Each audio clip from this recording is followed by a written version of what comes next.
तो माय शोर के चौथे एपिसोड की शुरुआत में हम देखते हैं कि फान व्यू के प्रोफेसर के ऑफिस में बहुत सारे आदमियों के साथ एंटर करता है और इसे देखने के बाद व्यू को भी धक्का लगता है और उसके पास ही देखने लगता है और फान भी उसी की तरफ देखे जा रहा था। लेकिन तभी हम देखते हैं कि व्यू को उसको देखने के बाद पैनिक अटैक आने लगता है। लेकिन तभी फान मुस्कुराते हुए अंदर एंटर करता है और उसका स्वागत करने के लिए व्यू का प्रोफेसर भी आगे बढ़ता है। लेकिन तभी उसका प्रोफेसर से कहता है कि मुझे तुम दोनों की इंट्रोडक्शन करने की कोई भी जरूरत नहीं है और व्यू भी अपने प्रोफेसर से कहता है कि हाँ, कोई भी जरूरत नहीं है। और आगे हम देखते हैं कि वो आगे बढ़कर फान को ग्रेट करते हुए अपने हाथ को आगे बढ़ा देता है और फान भी उसके साथ हाथ मिलाता है और उसे कहता है कि हम दोनों बहुत दिनों बाद मिले हैं, बहुत दिनों से मैं तुमसे मिलने चाहता था। लेकिन तभी वो अपना हाथ उससे दूर कर देता है। लेकिन तभी उसका प्रोफेसर उससे कहता है कि मैंने तुम्हें इनके बारे में नहीं बताया क्योंकि फान ने मुझे कहा था कि उनके और तुम्हारे बीच में कुछ गलतफहमियां हो गई है, इसकी वजह से ही तुम हमारी कंपनी के साथ जुड़ने में संकोच करते, इसलिए मैं तुम्हें नहीं बता रहा था कि इस कंपनी को इन्वेस्ट कौन कर रहा है। और हमारे प्रोजेक्ट के एक्सपर्ट ने भी मुझसे यही कहा था कि तुम दोनों जब एक दूसरे को देखोगे तो टकराव हो सकता है। लेकिन तुम दोनों को देखकर मुझे लग रहा है कि मैं कुछ ज्यादा ही सोच रहा था। लेकिन तभी उसका प्रोफेसर उसके करीब आकर उससे कहता है कि तुम दोनों काफी ज्यादा यंग हो और मुझे तुम दोनों की ये बात अच्छी लगी कि भले ही तुम दोनों के बीच में मिसअंडरस्टैंडिंग हो गई है लेकिन उससे तुम दोनों को ही कोई भी फर्क नहीं पड़ता। और आगे वो दोनों को ये कहता है सब कुछ अब पास्ट में है, उसे भूल जाओ। लेकिन तभी फान भी उससे कहता है कि तुम उससे नाराज हो, ये मैं जानता हूँ, लेकिन तुम्हारे नाराजगी का असर यहाँ पर नहीं होगा इसकी मैं आशा करता हूँ। और वो भी उससे ताना मारता है और उसे कहता है कि तुम कुछ ज्यादा ही सोच रहे हो। लेकिन तभी वो उसे इग्नोर कर देता है और उसके लोगों से कहता है कि आप सभी लोग अपनी सीट पर बैठ सकते हैं। और आगे हम देखते हैं कि वो उन सबके सामने अपना प्रेजेंटेशन शेयर करता है और पूरी समय फैन उसके ऊपर ही देखे जा रहा था। और आगे उन प्रोफेसर उन सबसे कहता है कि चलो अब ब्रेक ले लेते हैं। और वो भी अपने प्रोफेसर से कहता है कि मैं वॉशरूम जाकर आता हूँ। और आगे हम देखते हैं कि वो वॉशरूम में स्मोक करे जा रहा था और वो काफी ज्यादा स्ट्रेस में भी दिख रहा था। लेकिन तभी वो देखता है कि फैन अंदर आ जाता है। लेकिन तभी फैन उसके करीब आकर उसे ताना मारता है और उसे कहता है कि तुम मेरा इंतजार कर रहे हो। और वो भी उसे ताना मारते हुए कहता है कि हाँ, मैं तुम्हारा इंतजार कर रहा हूँ। लेकिन तभी वो उसे तीखी निगाहों से भी देखने लगता है। लेकिन तभी फैन उससे कहता है कि तुम तुम्हारे कॉस्ट्यूम में काफी ज्यादा अच्छे दिख रहे हो। लेकिन तभी वो उससे कहता है क्या तुम मेरे जीवन को नियंत्रित करना चाहते हो। लेकिन फैन उससे कहता है कि तुम किसी बात ही कर रहे हो। लेकिन तभी फैन स्मोक करने के लिए उसे लाइटर मांगता है उसका। लेकिन फैन देखते हुए व्यू गुस्से से अपनी सिगरेट जला देता है और उसे बुझा भी देता है और उसे ताना मारता है कि सॉरी, मेरा लाइटर तो खत्म हो गया है। और आगे वो उससे कहता है कि मैंने तुम्हारी पिटाई की थी, तुम्हें दर्द हो गया क्या। और फैन भी उससे कहता है कि हाँ, तुमने मुझे वो हाल किया था कि मैं आधे महीने तक बिस्तर पर बैठा रहा और उसके बाद भी मैं अपना पूरा काम लेकर अस्पताल ही जाता था। और भी उससे कहता है कि तुम यहाँ पर क्यों आए हो, बदला लेना चाहते हो क्या मुझसे। लेकिन तभी फान उसे कहता है कि नहीं, बदला नहीं व्यू, शायद हम दोनों के बीच में कोई गलतफहमी हुई है। और भी उसे कहता है कि इतना सब कुछ हो जाने के बाद भी तुम बातें बना रहे हो। लेकिन तभी फान उसे कहता है कि मैं तुम्हें अपनी बात समझा सकता हूँ। आगे भी उससे कहता है कि तुम मेरे प्रोफेसर का इस्तेमाल करते हुए मुझे यहाँ पर भी फंसाना चाहते हो, है ना, ताकि मुझ पर तुम्हारा नियंत्रण बना रहे। लेकिन तुम पहले बार मुझे ये बताओ कि आखिर तुम कब से फार्मा कंपनी में इतना ज्यादा इन्वेस्ट करने लग गए। लेकिन तभी वो उसे ये भी कहता है कि एक रिसर्च सेंटर है और यहाँ पर तुम अपनी मनमानी नहीं कर सकते और यहाँ पर उतना पैसा नहीं है जितना मेरी पिछली कंपनी में तुम्हें बनाया था। लेकिन तभी वो उसके ऊपर गुस्सा हो जाता है और उसका कोट पकड़ लेता है। और आगे वो उसे गुस्से से कहता है कि तुम इस फार्मा कंपनी को नियंत्रित नहीं करना चाहते बल्कि तुम मुझे ही नियंत्रित करना चाहते हो। क्या मैं तुम्हारी दृष्टि में इतना ज्यादा बेकार हूँ कि मुझे अपनी मर्जी से जीने की इजाजत भी अभी नहीं है। लेकिन तभी फान उससे कहता है तुमने तो मुझे बताया था कि तुम्हें रिसर्च टीम के साथ काम करना है। लेकिन वो उससे कहता है कि हाँ, रिसर्च टीम के साथ काम करना मेरा सपना था लेकिन अब मैं इस सपने को छोड़ चुका हूँ। मैं खुशी से इसे छोड़ना चाहूंगा क्योंकि मुझे तुमसे घिन आती है, मैं तुम्हारी तरफ देखना भी नहीं चाहता हूँ और तुम्हारे बारे में सोचने की तो बात ही अलग है, मुझे तुमसे घिन आती है। फान, तुमसे आखिरी बार रिक्वेस्ट करता हूँ कि मेरी जिंदगी से चले जाओ, बहुत दूर चले जाओ। और वो वहां से जाने लगता है। लेकिन तभी फान उससे कहता है कि तुम इस कंपनी को छोड़ सकते हो लेकिन अगर तुम ऐसा करोगे। लेकिन तभी वो उसे धमकी भी देता है कि अगर तुम इस कंपनी को छोड़ दोगे तो ये रिसर्च भी खत्म हो जाएगा। और फिर उठकर उससे कहता है कि आखिर तुम कहना क्या चाहते हो। और फान उससे कहता है कि अगर तुम ये रिसर्च सेंटर छोड़ दोगे और मुझे छोड़ दोगे तो हमारे जो प्रोफेसर है जो इतने दशकों से इसके ऊपर काम कर रहे हैं, उनकी रिसर्च पर इतनी ज्यादा मेहनत गई है, वो सब पर पानी फिर जाएगा। और वह उसे ताना मारता है तुम्हें क्या लगता है कि उन्हें सिर्फ तुम ही हो जो उनकी कंपनी में फंडिंग कर सकते हो रिसर्च करने के लिए। और आगे भी उससे कहता है अपने आप को इतना भी आगे मत समझो। लेकिन तभी फान भी उसे ताना मारता है और उसे कहता है कि जाओ जाके तुम्हारे प्रोफेसर से जांच करके देख लो। और आगे उसे धमकी देता है और कहता है कि अगर तुम ये रिसर्च का काम अभी 20 दिनों में शुरू नहीं कर रहे हो तो तुम्हारे प्रोफेसर को मुझे काफी ज्यादा पैसा भुगतान के रूप में देना पड़ेगा और मुझे नहीं लगता कि तुम्हारे प्रोफेसर के पास इतने ज्यादा पैसे होंगे। और वो भी कहता है कि 20 दिन। आगे वो उससे कहता है कि आखिर 20 दिनों में हम इतना सारा काम कैसे कर सकते हैं। और आगे वो उससे कहता है कि आखिर इतने सारे फालतू कॉन्ट्रैक्ट के ऊपर प्रोफेसर ने साइन कैसे कर दिया। और फान उससे कहता है कि मैंने बस तुम्हारे प्रोफेसर को यही बताया था कि मेरे माता पिता को बैंकॉक में मुझे सेटल करना है, इसलिए वो यहाँ पर बहुत ज्यादा अनुवांश कर चाहते हैं मेरा समर्थन करने के लिए। और मेरे माता पिता ने भी मुझे छूट दी हुई थी कि मैं जो चाहे वो कर सकता हूँ। मैं तुम्हारी पूरी टीम को 6 महीने का अनुबंध दे सकता हूँ, लेकिन अगर तुमने तुम्हारे टीचर का साथ छोड़ दिया और उन्हें धोखा दे दिया तो मुझे ब्लेम मत करना। और आगे फान उससे कहता है कि अगर तुमने ये जगह छोड़ दी तो सब कुछ खत्म हो जाएगा। और वो उससे कहता है कि तुम्हें लगता है कि मुझे सब की परवाह है। और तब भी वो उसके ऊपर तीखी नजरों से देखने लगता है, लेकिन तब भी फान उससे कहता है गुस्से से कि अगर तुमने ये सब नहीं किया तो जब तुमने मुझे पहली बार देखा था यहाँ पर तो तुम्हें तभी कहना चाहिए था। लेकिन तभी फान उसके करीब आकर उससे कहता है कि तुम सबकी परवाह करते हो लेकिन तुम मेरी परवाह नहीं करते, तुमने कभी भी मेरी परवाह नहीं की। और वो उसे ताना मारता है और उससे कहता है कि ये सब तुम पीछे रहकर करते थे लेकिन अब तो तुम आगे रहकर ये सब करने लगे हो। लेकिन तभी फान उसकी बात से ऑफेंड हो जाता है और वहां से चला जाता है ये कहते हुए कि तुम्हें जो समझना है समझो, मैं ऐसा ही हूँ। और आगे हम देखते हैं कि वो उसी कॉन्ट्रैक्ट की फाइल को देख रहा था जो उसकी प्रोफेसर ने साइन की हुई थी, जिसमें फान ने ये लिखा हुआ था कि अगर 20 दिनों में वो असफल रहते हैं तो उनके बहुत सारे पैसे डूब जाएंगे और उन्हें उसे पैसे भी देने पड़ेंगे। और आगे वो उसके बारे में भी सोचता है कि कैसे फान ने उसे धमकी दी थी कि उसके प्रोफेसर की मेहनत पर पानी फिर जाएगा। लेकिन तभी हम देखते हैं कि वो अपने प्रोफेसर की बात भी सुन रहा था कि कैसे वो कह रहे थे कि वो नहीं चाहते कि उनका पूरा जीवन व्यर्थ हो जाए। लेकिन तभी वो व्यू कॉन्ट्रैक्ट की फाइल उठा देता है और उसे कहता है कि प्रोफेसर आप चिंता मत कीजिए, मैं आपके काम को पूरा करने का पूरा प्रयास करूंगा, लेकिन मैं यहाँ से छोड़ रहा हूँ। और आगे हम देखते हैं कि वो बैंकॉक वापस आ जाता है अपने घर में। लेकिन तभी वो ये बात नोटिस करता है कि उसके घर के हाथी के टॉय में कैमरा लगा हुआ था। और आगे हम देखते हैं कि वो अंदर चला जाता है और किसी से बातचीत करता है फोन पे। लेकिन तभी जब वो नहाकर तैयार होकर आता है तभी उसके घर के दरवाजे के ऊपर एक लड़का आ जाता है और वो उसे अंदर बुला लेता है। और अंदर आने के बाद वो उसके लिए ड्रिंक सर्व कर देता है। लेकिन तभी वो लड़का उसके साथ फ्लर्टिंग करने लगता है और उसके करीब आकर उससे कहता है कि तुम अभी पीना चाहते हो, मुझे तो बिस्तर पे जाके पीना पसंद है। और फिर भी उससे चौंक के रहता है कि फिर तो मैं तुम्हारे साथ ही बिस्तर पर शराब पीऊंगा। और वो लड़का भी वैसे ही कहता है कि मैं पहले से नहा कर आया हूँ। और फिर उससे कहता है कि ठीक है मेरा इंतजार करो। लेकिन तभी वो देखता है कि उसे फान का कॉल आ रहा था, लेकिन वो उसका कॉल नहीं उठाता, उससे कट कर देता है। और आगे हम देखते हैं कि वो उस लड़की के साथ बेडरूम में आ जाता है और उसके साथ इंटीमेट होने लगता है। लेकिन तभी हम देखते हैं कि फान गुस्से से उसके कमरे में एंटर करता है और उससे वहां पर देख कर वो लड़का भी घबरा जाता है और वो भी उसकी तरफ गुस्से से देखने लगता है। लेकिन तभी वो उसे ताना मारता है और उससे कहता है कि क्या हुआ, ऐसे क्यों दिख रहे हो, तुम्हें ये सब पसंद है ना, लोगों की प्राइवेट लाइफ पर ताकाझाकी करना। लेकिन तभी वो देखता है कि फान के मोबाइल के ऊपर उसी के बेडरूम की फुटेज लगी हुई थी। और आगे वो उसे ताना भी मारता है और उससे कहता है कि क्या हुआ, ये सेटअप तो अच्छा है ना। और आगे वो फान से कहता है कि इस अपार्टमेंट में तुमने कितने कैमरास लगवाए हैं। लेकिन तभी वो लड़का डर जाता है और वो उसे कहता है कि मैं यहाँ से जा रहा हूँ। लेकिन वो उसे कहता है कि डरो मत, तुम्हें कोई चोट नहीं पहुंचाएगा।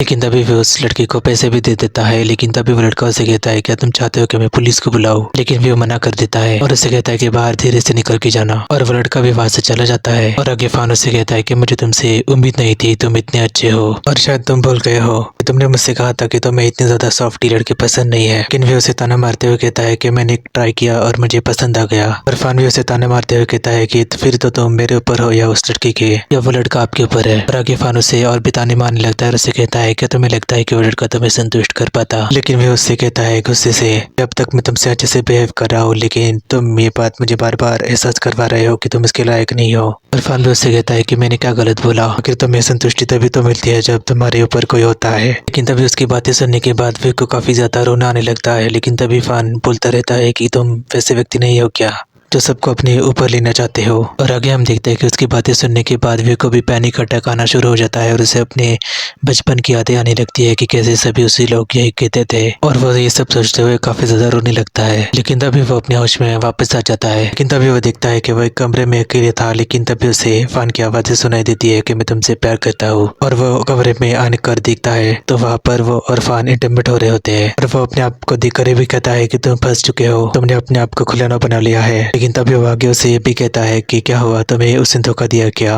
इतने दुख की बात है। आगे वो उससे ये भी कहता है कि तुम्हारा जीवन एक मजाक बन गया है। लेकिन वो सब देखते हुए व्यू भी कहता है कि नहीं, ये नहीं हो सकता। लेकिन तभी वो देखता है कि फान भी उसकी तरफ देखता है। वो भी उसे ये कहता है कि क्या तुम वैसे ही संतुष्ट नहीं होते जब कोई तुम्हारे ऊपर होता है? और वो फान के ऊपर दो से चिल्ला देता है और उसे कहता है कि नहीं, तुम झूठ बोल रहे हो, ऐसा नहीं है। आगे हम देखते हैं कि फान उससे कहता है, हाँ, मैंने सारी जगहों पर कैमरे लगवा दिए है। मैंने इस घर का कोई भी कोना नहीं छोड़ा है, यहाँ तक कि मैंने तुम्हारा बाथरूम भी नहीं छोड़ा है ताकि मैं तुम्हें देख पाऊँ। तुम जो भी करते हो मैं उसे देख सकता हूँ। लेकिन तभी वो उससे कहता है कि कांग्रेचुलेशंस, तुम्हारे कंप्यूटर में अब मेरा और एक एडल्ट वीडियो है। क्या तुम्हारा मन भर गया? और आगे वो तो कहता है उसे, और आगे भी उससे कहता है कि ठीक है, अगर नहीं भरा हो तो मैं तुम्हारे लिए फिर से परफॉर्म कर सकता हूँ यहाँ पर। आगे भी उसे ताना मारते हुए कहता है, क्या तुम्हें इसकी जरूरत है? अगर नहीं तो यहाँ से चले जाओ। और आगे वो यहाँ से उठ जाता है और अंदर आ जाता है। उससे कहता है कि मैं बहुत ज्यादा थक गया हूँ, मुझे आराम करने की जरूरत है। और अगर तुम आज मुझे जासूसी कर रहे हो तो मुझे कोई भी फर्क नहीं पड़ता इससे।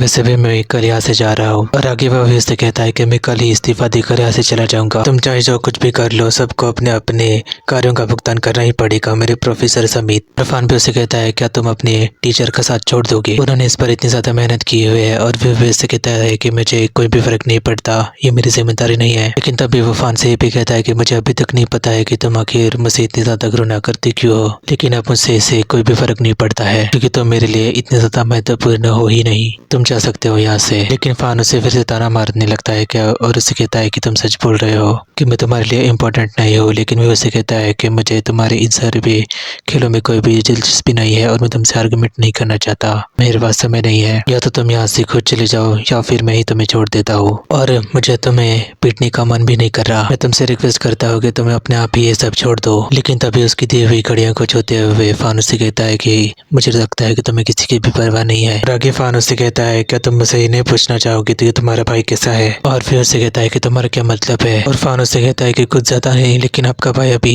थाईलैंड में है और वो मेरे लिए काम कर रहा है। लेकिन तभी फान उसके करीब होकर उससे कहता है कि मैं सारे कमरे बंद कर दूंगा ताकि तुम्हें आज रात अच्छे से नींद आए। और वो वहाँ से चला जाता है। और आगे हम देखते हैं कि उसका भाई को मिलने के लिए वो एक रेस्टोरेंट में आ जाता है। लेकिन तभी वो देखकर चौंक जाता है कि उसका भाई उसके साथ अच्छे से बिहेव कर रहा था। लेकिन तभी वो उसके भाई से कहता है कि आखिर तुमने मुझे यहाँ पर क्यों बुलाया मिलने के लिए? और उसका भाई उससे कहता है कि मैं तुम्हारे दोस्त फान के लिए काम कर रहा हूँ, लेकिन मैंने सुना है कि तुम दोनों का झगड़ा हो गया है। लेकिन तभी वो उससे कहता है कि मुझे एक बात आप बताओ कि फान ने तुम्हें इतने ज्यादा पैसों के ऊपर काम करने के लिए नौकरी क्यों दी? लेकिन तभी उसका भाई उसके ऊपर गुस्सा हो जाता है और उसे कहता है कि तुम्हारी वजह से है ना, तुम्हारा ये मतलब है। लेकिन तभी वो उससे कहता है कि मेरी बात सुने, वो एक अच्छा इंसान नहीं है और मैं तुम्हें यही सलाह दूंगा, तुम जल्द से जल्द अपनी नौकरी छोड़ दो। उसका भाई भी उसे ताना मारते हुए कहता है कि मैं जानता हूँ कि वो एक अच्छा इंसान नहीं है। लेकिन तभी वो अपने हाथ की चोट को दिखाते हुए उसे कहता है कि ये चोट मुझे उसने ही नहीं दी है। लेकिन तभी वो उसके ऊपर चिंता जताने लगता है। लेकिन तभी उसका भाई उससे कहता है कि मुझे कोई भी फर्क नहीं पड़ता और शायद तुम्हें भी बड़ा होने की जरूरत है, मैच्योर बनो,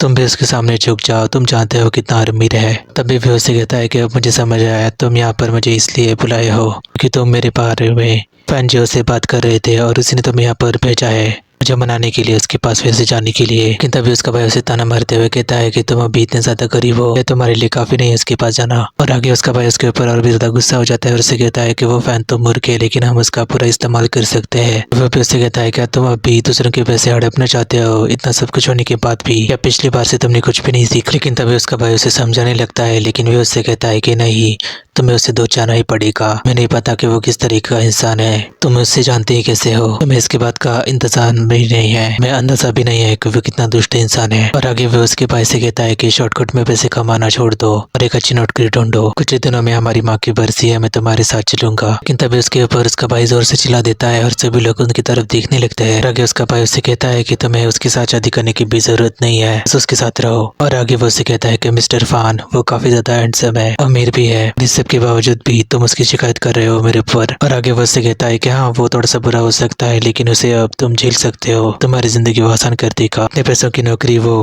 किसी को भी ऑफर नहीं करेगा, लेकिन उसने मुझे की। लेकिन तभी वो उससे रिक्वेस्ट करता है और उससे कहता है कि बस मुझे एक और साल दे दो। लेकिन तभी वो उससे ये कहता है कि उसने मुझे ये भी धमकी दी है कि अगर मैं तुम्हें नहीं बना लेता तो वो मुझे खत्म कर देगा। लेकिन तभी उसका भाई उसके करीब आकर बैठता है और उसे समझाने लगता है कि माँ की खातिर तुम समझ जाओ, हमारी माँ की आत्मा को शांति मिलेगी हम दोनों को अच्छे से रहते हुए देखकर। लेकिन तभी वह उससे कहता है कि अगर भविष्य में तुम्हें कोई भी परेशानी हो तो तुम मुझे ढूंढते हुए आ सकते हो। रही बात आज की तो आज मुझे माफ कर दो, मैं तुम्हारी मदद नहीं कर सकता। लेकिन तभी उसका भाई उसे गिड़गिड़ाने लगता है और उसे कहता है कि अगर तुमने मेरी हेल्प नहीं की तो मैं मर जाऊंगा। लेकिन वो वहाँ से उठकर जाने लगता है, लेकिन वो उसके भाई की बात नहीं सुनता और वहाँ से चला जाता है और उसके भाई को भी विश्वास नहीं होता। आगे हम देखते हैं कि उसका भाई पुल के ऊपर खड़ा था और काफी ज्यादा भीड़ लगी हुई थी और पुलिस भी वहाँ पर थे। लेकिन तभी वहाँ पर वो आ जाता है और पुलिस से कहता है कि मैं उसका भाई हूँ और वो भी उसके भाई के करीब आने की कोशिश करता है। लेकिन तभी उसका भाई उससे कहता है कि मेरे करीब मत आना वरना मैं कूद जाऊंगा यहाँ से। लेकिन वो उसी के करीब आकर उससे कहता है कि यहाँ पर आओ, हम शांति से बात कर सकते हैं। लेकिन उसका भाई उसके ऊपर गुस्सा हो जाता है और उससे कहता है कि मैंने कितने दिनों बाद तुम्हें फोन किया,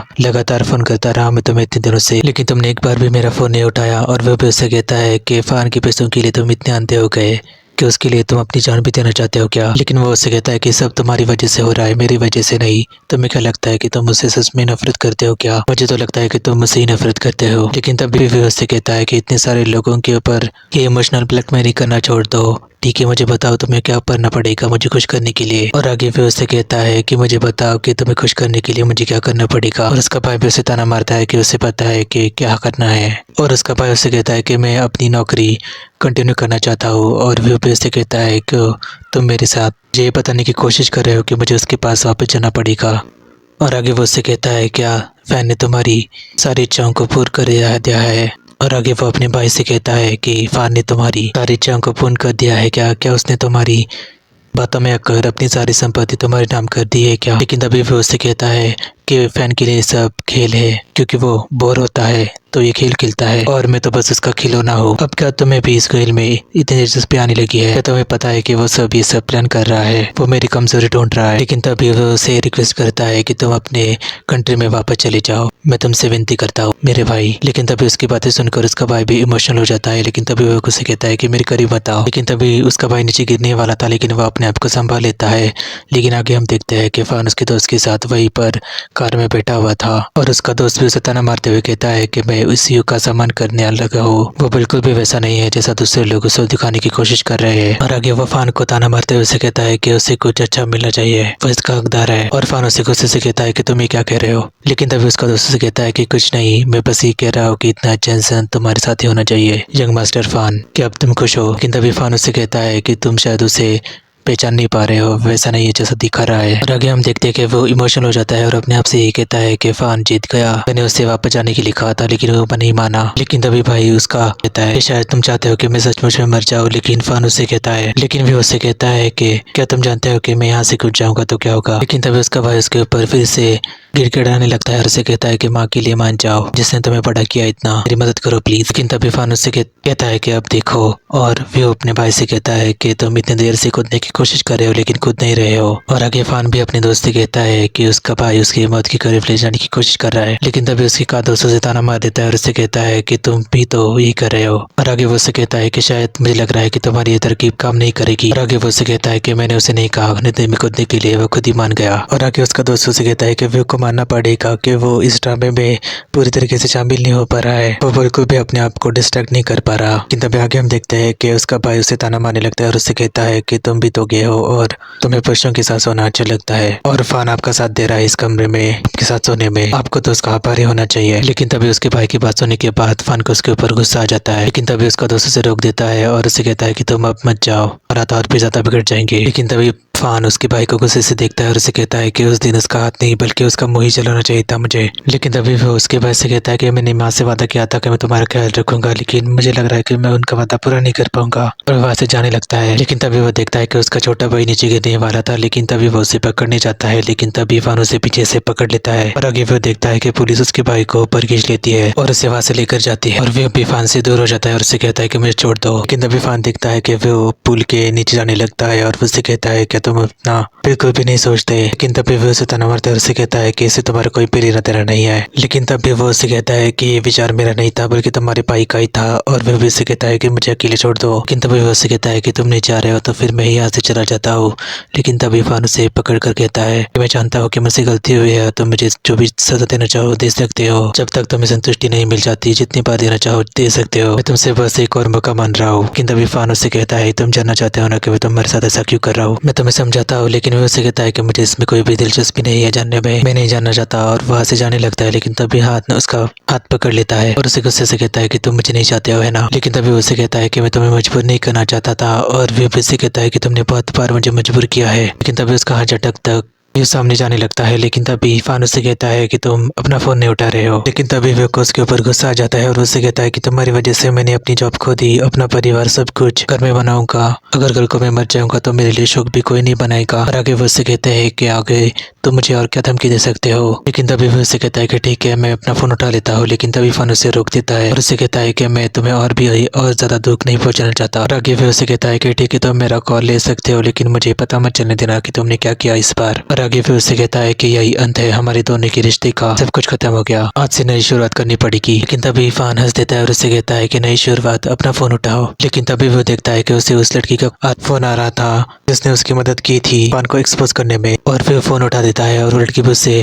कहती है कि वो मुझे मार देंगे, मुझे प्लीज बचाओ, और वो उसे गिड़गिड़ाने लगती है। लेकिन तभी फान उसे कहता है कि हर किसी को उसकी गलतियों की कीमत तो चुकानी ही पड़ती है। लेकिन तभी वो कहता है कि सबने गलत किया है लेकिन उस लड़की ने तो कुछ गलत नहीं किया। लेकिन तभी वो उसके ऊपर गुस्सा हो जाता है और उससे कहता है कि उस लड़की को छोड़ दो कि तुम उसके पीछे क्यों पड़े हो। लेकिन फान उससे कहता है कि तुम मुझे पागल समझ सकते हो। लेकिन तभी उसकी बातें सुनने के बाद भी काफी ज्यादा इमोशनल हो जाता है और रोने लगता है और उससे कहता है कि फान तुम जीत गए। और आगे वो उससे कहता है कि मुझे काफी ज्यादा थकावट महसूस हो रही है। लेकिन तभी वो फान से कहता है कि तुम उस लड़की को संभालो, यहाँ से चला जाता हो, लेकिन तुम चिंता मत करो, मैं तुम्हें ढूंढते हुए आ जाऊंगा क्योंकि तुमने मुझे पा लिया है। और आगे वो उससे कहता है कि बहुत बढ़िया, और वहां से जाने लगता है। लेकिन तभी वो रुक जाता है और आगे वो उससे कहता है कि मैं वो इंसान बिल्कुल भी नहीं हूँ जिसे तुम कल्पना कर रहे हो, मैं तुम्हें नहीं बचा सकता, यहाँ तक कि मैं अपने आप को भी नहीं बचा सकता। और वो वहां से चला जाता है। और तभी टोमा शोर का 10वां एपिसोड वहीं पर खत्म हो जाता है।